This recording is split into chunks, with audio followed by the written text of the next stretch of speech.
Students, welcome to my channel. मैं हूं पीयूष और आप देख रहे हैं वीलो। तो जल्दी से आज की क्लास को शुरुआत कर रहे हैं। तो चैप्टर नंबर 3 जो मेटल्स एंड नॉन मेटल्स है, जो सीबीएसई प्लस बिहार बोर्ड और भी जो अदर बोर्ड्स होते हैं उनके लिए आज हम लोग पढ़ रहे हैं। तो जल्दी से इस क्लास को शुरुआत करते हैं। मेटल्स एंड नॉन मेटल्स की लेक्चर नंबर 2 है।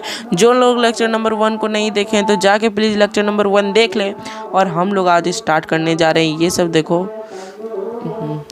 आज हम ये सब देखो, ये सब हमको लगता है यार सब लेक्चर नंबर 1 में जो जो पढ़े होंगे वो सब देख लिए होंगे।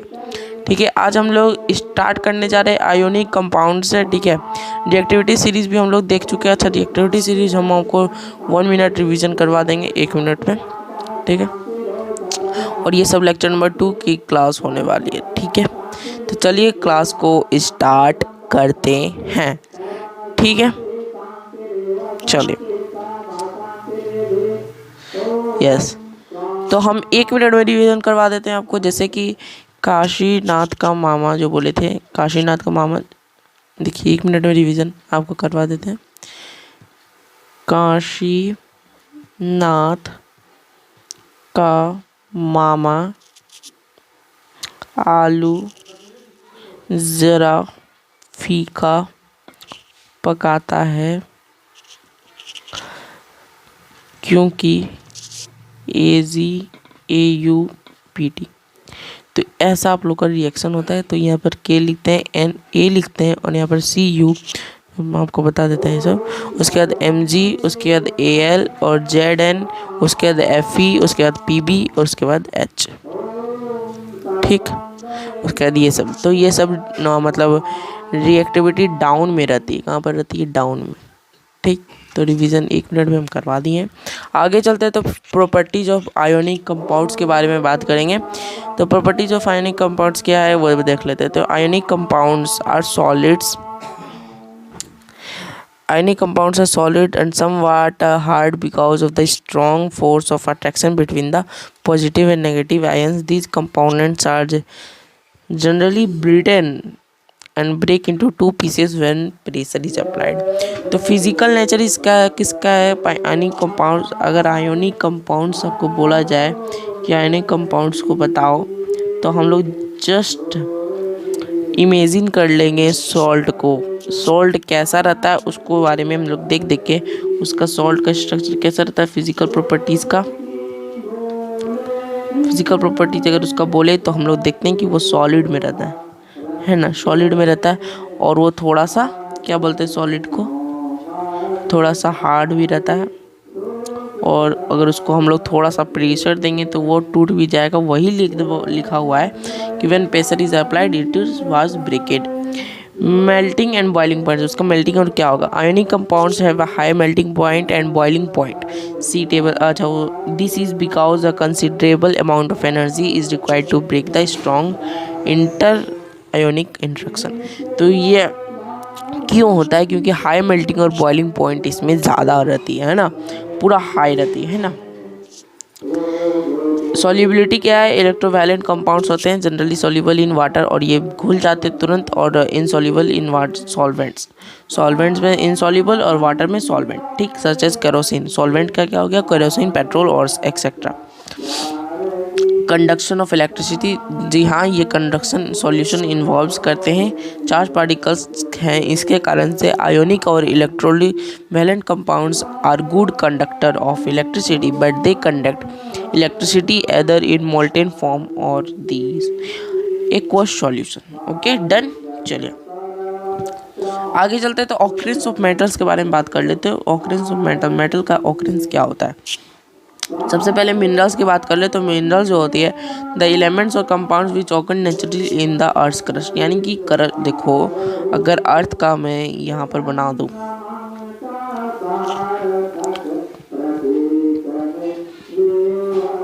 है ना, अर्थ यहाँ पर मैं बना दूँ, जैसे कि यहाँ पर मैंने बनाया एक अर्थ, और यहाँ पर हम ले लिए थोड़ा सा हाई करके ऐसा, ये पूरा रेड रहता है शायद, मुझे कंफर्म नहीं। उसके बाद यहाँ पर ऑरेंज या फिर येलो, फिर उसके बाद येलो, ऐसा कुछ। तो ये अर्थ क्रस्ट हो जाता है। इसे क्या कहते हैं? Earth crust. क्या कहते हैं इसे? Earth crust. ठीक, इसको हम लोग कह देते हैं इंटर मोल्टेन लावा, ये सब कुछ जो हम लोग को अर्थ क्रस्ट में मिल जाती है उसे हम लोग मिनरल्स कहते हैं। ठीक, चलिए। Minerals that contain very high percentage of particular metal and the ores can be profitably extracted from it. As such, minerals are called ores. जो मिलते हैं मिनरल हाई परसेंटेज में मिलते हैं और वही मेटल को एक्सट्रैक्ट अगर किया जाता है तो उसी को कहते हैं ओर। ओर से ऐसा होते हैं आपका ओर ये होते हैं। ठीक, gangue is generally an unwanted material और impurity that is present in an ore में क्या होता है? गेंगी प्रेजेंट होता है, गैंग्स इसको बोलते हैं। ठीक, जो फाउंड होते हैं मिनरल्स के प्रेजेंट में। ठीक, मिनरल से जब इसको अलग किया जाता है तो हम लोग आगे पढ़ेंगे मिनरल्स में सब कुछ मिला हुआ रहता है। आगे चलते तो यहाँ पर है कि क्या क्या होगा, क्या क्या रिएक्टिविटी होता है, तो ये देख लेते हैं। For example gold, silver, platinum और copper are found in free state. Copper and silver are also found in combined state, they are sulphide और ऑक्साइड ओर्स। ठीक है, तो गोल्ड और सिल्वर, प्लेटिनम जो होते हैं वो फ्री स्टेट में फाइंड होते हैं, लेकिन कॉपर और सिल्वर जो होते हैं वो कभी कभी कंबाइंड स्टेट में भी होते हैं। The metals at the top of the activity series, top की एक्टिविटी सीरीज जो होते हैं वो इलेक्ट्रोलाइसिस करते हैं और बीच वाले रिड्यूसिंग यूजिंग कार्बन और उसके बाद all state founding in native state. ठीक, वही लिखा हुआ एकदम। Thus on the basis reactivity we can group the metals into following three categories। कौन कौन कैटेगरीज में? तो low reactive, medium reactive, high reactive. ठीक है, तो अगर एक्सट्रैक्शन करना है हमें ओर का तो वो कैसे करेंगे, तो चलिए हम लोग इसके बारे में डिस्कस करते हैं। तो सबसे पहले extraction of metals from ores, metallurgy को इस्तेमाल करते हैं।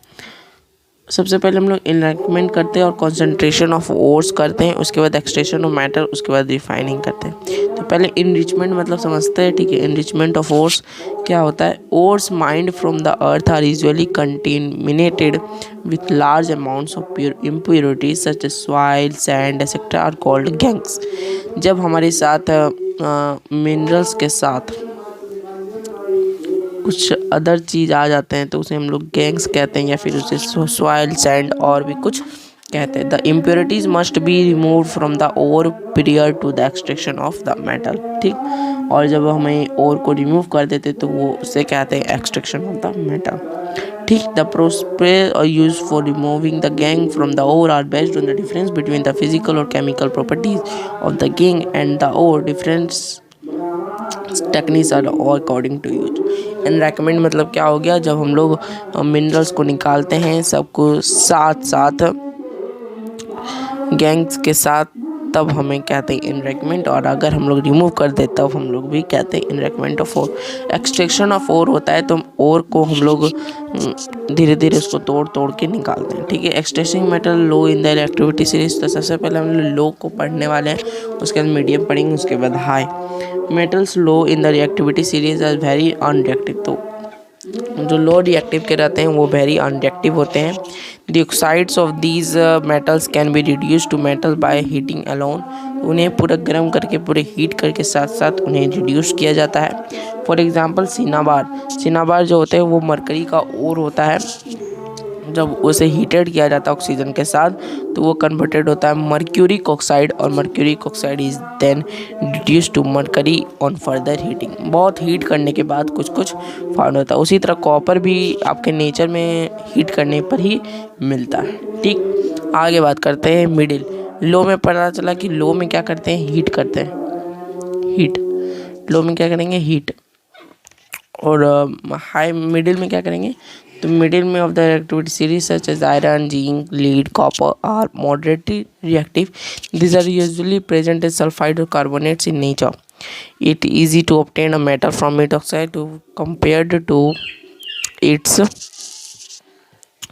Sulphide and carbonate. Roasting is a process. तो सबसे पहले हम लोग रोस्टिंग करते हैं मिडिल वाले लोग को, उसके बाद रोस्टिंग करके सल्फाइड निकलता है, उसके बाद हीटिंग करते हैं और उसके बाद एक्सेस एयर करते हैं। एक्सेस एयर यानी कि एयर में प्रेजेंट में। उसके बाद कैल्सिनाइजेशन करते हैं जो एक प्रोसेस है कार्बोनेट को ओर से निकालने का, इन लिमिटेड एयर, कुछ लिमिटेड एयर दिया जाता है। यहाँ पर रिएक्शन लिखे हुए हैं आपके, देख लेना। आगे चलते हैं तो metal oxides are reduced to corresponding metals by using reducing agent like carbon. This process is known as reduction। यानी कि जब मेटल ऑक्साइड रिड्यूस्ड हो जाते हैं कोई मेटल्स के साथ साथ, तो बाय रिड्यूसिंग एजेंट, जैसे कि एग्जांपल ZnO है, तुम्हारा C है, अगर ये दोनों के साथ मिला दे तो Zn क्या हो गया आपका, रिएक्टिंग हो गया, और रिएक्टिंग एजेंट क्या हो गया आपका, C हो गया। ठीक, यानी कि कैल्शियम, नहीं sorry, copper. Besides using carbon to reduce metal oxide to metals, sometime displacement reaction can also be used। और कुछ टाइम डिस्प्लेसमेंट रिएक्शन भी होता है, जैसे कि यहाँ पर आपका डिस्प्लेसमेंट हुआ है। ठीक, और ये क्या होता है, एक्सोथर्मिक रिएक्शन होता है। इसके कारण से इसमें हीट बहुत सारा प्रोड्यूस्ड होता है, जिसके कारण से मोल्टन स्टेट कुछ आ जाती है, और उसको रिएक्शन को कहते हैं द थर्माइट रिएक्शन। ठीक, चलो। Extraction metals towards the top of activity, जैसे और जो टॉप में रहते हैं उसके साथ क्या किया जाता है, उसके साथ इलेक्ट्रोलाइटिक रिडक्शन किया जाता है। ठीक, इलेक्ट्रोलाइटिक यानी कि ये चार्ज को ऐसा कुछ रख के यहाँ पर कैथोड एनोड डाला जाता है, और जो माइनस पॉजिटिव रहते हैं वो उसमें सट जाते हैं, उसमें आपका इलेक्ट्रोलाइसिस हो जाता है। ठीक, कौन का होता है, Na के ऊपर वाले जो रहते हैं। ठीक है, चलिए आगे चलते हैं। तो ये देखो यहाँ पर इलेक्ट्रोलाइसिस हो रहा है, यहाँ पर मोल्टेन NaCl को डाला गया, तो यहाँ पर सब कुछ चिपक जाता है, यहाँ पर सब कुछ चिपक जाता है, सड़ जाता है, नेगेटिव में नेगेटिव, पॉजिटिव में पॉजिटिव। ठीक, रिफाइनिंग ऑफ मेटल्स। तो रिफाइनिंग ऑफ मेटल्स क्या होता है, the metals produced by various reduction process described above are not very pure, they contain impurities which must be remove to obtain pure metal. जब हम लोग refining करते हैं process not very pure, जो pure नहीं रहते तो उन्हें हम लोग को रिफाइन करना पड़ता है, और उसके कारण से रिफाइनिंग ऑफ मेटल्स कहलाता है। The most widely use method impure metal is electrolytic refining, और इसको भी हम लोग इलेक्ट्रोलाइटिक रिफाइनिंग भी कहते हैं। तो many metals such as copper, zinc, tin, nickel, silver, gold etcetera are refined electrolytically. In this process क्या होता है कि द प्योर मेटल जो होते हैं वो एनोड में जाते हैं, और thin strip pure metal cathode में बन जाते हैं, और उसके बाद solution of the metal salt वो इलेक्ट्रोलाइट हो सकते हैं। लेट अंडरस्टैंड द apparatus, क्या होता है वो देखो। On passing the current through the electrolyte, उसके बाद इलेक्ट्रोलाइट में जो पास करते हैं करंट को, the pure metal from the anode dissolves into the electrolyte. उसके बाद प्योर मेटल जो होते हैं वो डिजोल्व हो जाते हैं इलेक्ट्रोलाइट में, और जो फालतू चीज़ रहते हैं वो सड़ जाता है। In equivalent amount of pure metal from the electrolyte is deposited at the cathode. The soluble impurities go into the solution, whereas the insoluble impurities settle down the bottom of the anode and are known as anode mud। देखो जब anode में सट जाता है ना, इसे कहते हैं एनोड मड। क्या कहते हैं, एनोड मड। यहाँ पर कुछ कचरा जमा हो जाता है तो उसको कहते हैं, और जो सब CO यानी कि कॉपर ऊपर होता है उसमें इसमें सट के आपका मेटल फॉर्म होता है। ठीक, चलिए आगे चलते हैं। तो हमारे पास एक कोरोजन की टॉपिक है। तो कोरोजन मतलब होता है जंग लगना। हमें पता है जंग लगना क्या होता है, जंग लगना। चलिए, silver particles become black after some time when exposed to air. This is because it reacts with sulfur in the air to form a coating of silver sulfide। जब हम लोग सिल्वर को बाहर रख देते हैं एयर में, तब वो उसको देखते हैं कि वो ब्लैक हो जाता है। क्यों होता है, क्योंकि वो ऑक्सीजन के साथ यानी कि सल्फर के साथ रिएक्ट करके सिल्वर सल्फाइड बना लेता है। Copper reacts with most carbon dioxide. Silver किससे रिएक्ट करता है, सल्फर से। ठीक है, और कॉपर किससे रिएक्ट करता है, कॉपर रिएक्ट करेगा आपको कार्बन डाइऑक्साइड। ठीक है, आगे चलते हैं। Loses its shiny brown surface and gains a green coat, और वो हरा कोट में बदल जाता है, हरी कलर का हो जाता है। This green substance is basic copper carbonate. Okay, चलिए। Iron when expose to moist air from a long time acquires rusting coating of a brown flaky substance called rust. तो हम इसे रस्ट बोल सकते हैं।